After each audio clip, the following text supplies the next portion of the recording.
So what's up mga keepers, good morning. And for today's video, magpapakain tayo ng gel food ngayon. Kanina ito yung piniperd natin na gel food. Yan no, lumambot na agad kaya kailangan natin ito yung ipakain para ma-food trip na ng ating mga isda. Dito muna tayo sa mga jubi natin. Yan no, paisa-isa lang.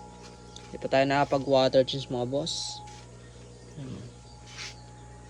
Baka mamayang hapon na lang kasi nagpakain tayo ngayon is magdudumi na naman yan. Kaya kailangan natin i-water change ulit mamaya pagkatapos natin magpakain. Grabe kasi makadumi ang mauli eh. Kaya kung mag-aalaga kayo ng mauli mga boss, mas marirecommend ko sa inyo is mas malaking lagayan mga bossing. Kung mag 2.5 gallon kayo, is lagyan nyo lang ng mga 1 pair or isang trio, goods na yan. Kasi kung lalagyan nyo yan ng mga 5 or dalawang trio, 6 is yan. Mabilis mapulyot ang tubig. Kaya mas maganda gawin nyo mga boss is saktuan lang. No. Firecracker pala natin. No. Yung FC natin. Yung FC natin. Tip sila ngayon ng gel food. Oh. Tingnan nyo na lang kung gaano sila kasisigla kapag pinapakain ng gel food. Then itong PKBM natin na bale, syempre. Then itong mga mail natin dyan, mga mail din natin dito. Sa red eye pa pala, red eye PKBM yan dito natin. Mga red eye PKBM natin dyan, nakalagay lahat dyan red eye. Ito yung mga ginugroom natin. Syempre hindi natin yan kakalimutan ng mga ginugroom natin para gumanda.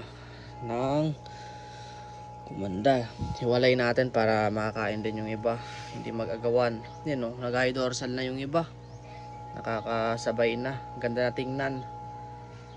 Dito tapos na tayo, kaya doon naman tayo sa huli. Yung tatlong reptab pa, walang nalalagyan. Yan o, yung mga fry na naman dito.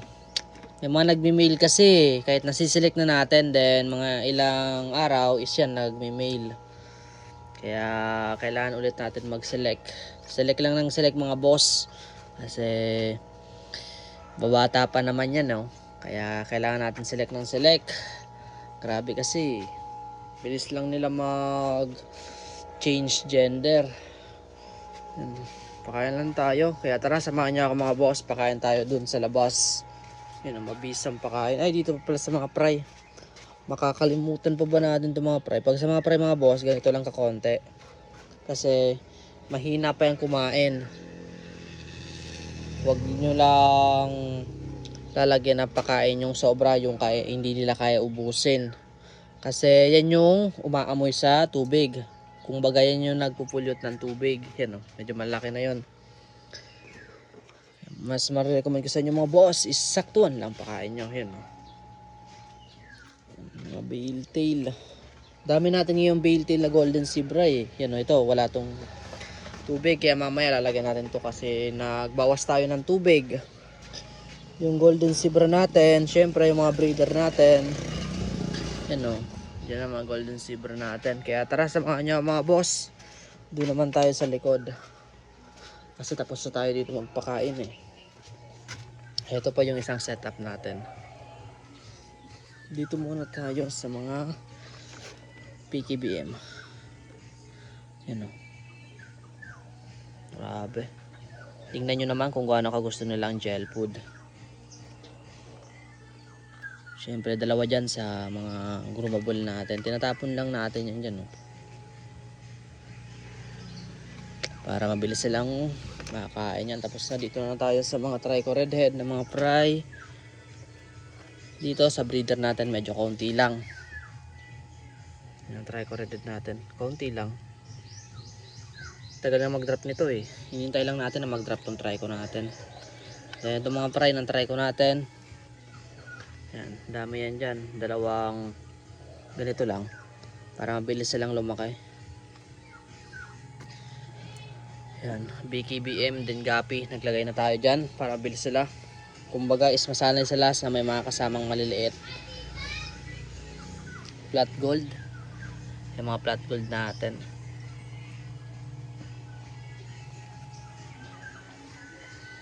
Yung mga bale tail PKBM syempre natin, hindi natin yung kakalimutan yung mga PKBM bale tail yan. Then yung mga PKBM bale tail, hindi natin yung kakalimutan syempre. Yan, food trip sila ito, may mga bale tail pa dyan, mga full gold dyan full gold Gapi. Yan, ito lang, hanggang dito na lang mga boss, kasi tatapusin na natin to.